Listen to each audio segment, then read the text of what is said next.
英語聞き流し10分間、名作リスニング、英語テキストと MP3 ダウンロード、その他の物語は、ホームページよりご利用いただけます。88thpp.com 88thpp.com The man sprang from his chair and paced up and down the room in uncontrollable agitation. Then, with a gesture of desperation, he tore the mask from his face and hurled it upon the ground. "You are right," he cried. "I am the king. Why should I attempt to conceal it?" "Why, indeed?" murmured Holmes. "Your Majesty had not spoken before I was aware that I was addressing Wilhelm Gottsreich Sigismund von Ormstein, Grand Duke of Kassel-Felstein, and hereditary King of Bohemia. But you can understand," said our strange visitor, sitting down once more and passing his hand over his high white forehead, "you can understand that I am not accustomed to doing such business in my own person. Yet the matter was so delicate that I could not confide it to an agent without putting myself in his power. I have come incognito from Prague for the purpose of consulting you." "Then, pray consult," said Holmes, shutting his eyes once more. "The facts are briefly these. Some 5 years ago, during a lengthy visit to Warsaw, I made the acquaintance of the well-known adventuress, Irene Adler. The name is no doubt familiar to you." "Kindly look her up in my index, Doctor," murmured Holmes without opening his eyes.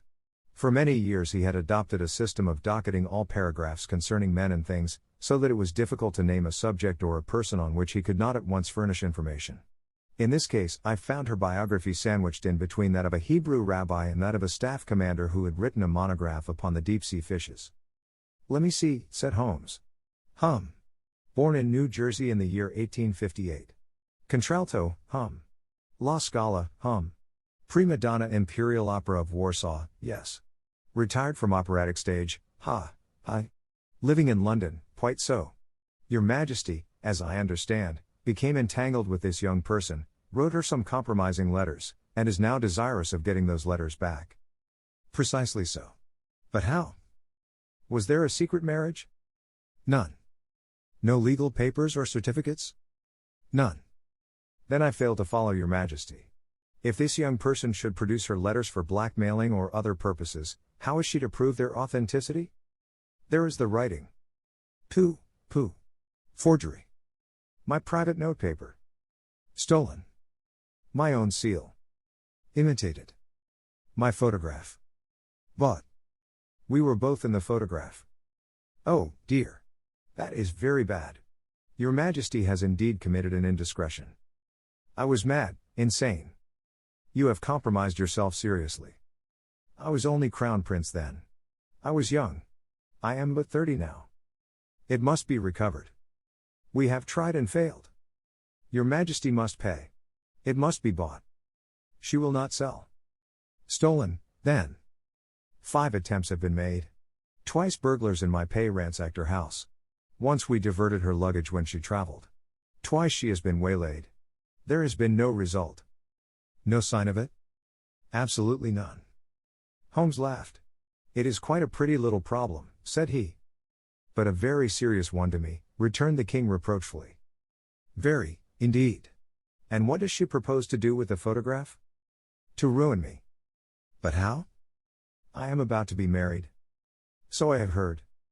"To Clotilda Lothman von Saxe-Meiningen, second daughter of the King of Scandinavia. You may know the strict principles of her family. She is herself the very soul of delicacy. A shadow of a doubt as to my conduct would bring the matter to an end." "And Irene Adler?" "Threatens to send them the photograph. And she will do it. I know that she will do it.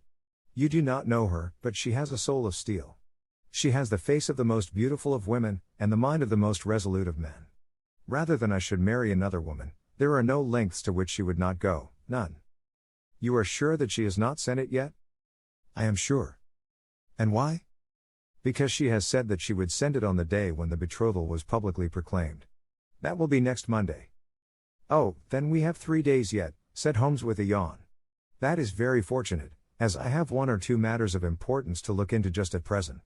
Your Majesty will, of course, stay in London for the present?" "Certainly. You will find me at the Langham under the name of the Count von Krom. Then I shall drop you a line to let you know how we progress." "Pray do so. I shall be all anxiety." "Then, as to money?" "You have carte blanche." Absolutely? I tell you that I would give one of the provinces of my kingdom to have that photograph. And for present expenses? The king took a heavy chamois leather bag from under his cloak and laid it on the table. There are 300 pounds in gold and 700 in notes, he said. Holmes scribbled a receipt upon a sheet of his notebook and handed it to him. And Mademoiselle's address? He asked. Is Bryony Lodge, Serpentine Avenue, St. John's Wood. Holmes took a note of it. One other question, said he. Was the photograph a cabinet? It was. Then, good night, Your Majesty, and I trust that we shall soon have some good news for you. And good night, Watson, he added, as the wheels of the royal brougham rolled down the street. If you will be good enough to call tomorrow afternoon at 3 o'clock, I should like to chat this little matter over with you. 2. At 3 o'clock precisely I was at Baker Street, but Holmes had not yet returned. The landlady informed me that he had left the house shortly after 8 o'clock in the morning. I sat down beside the fire, however, with the intention of awaiting him, however long he might be.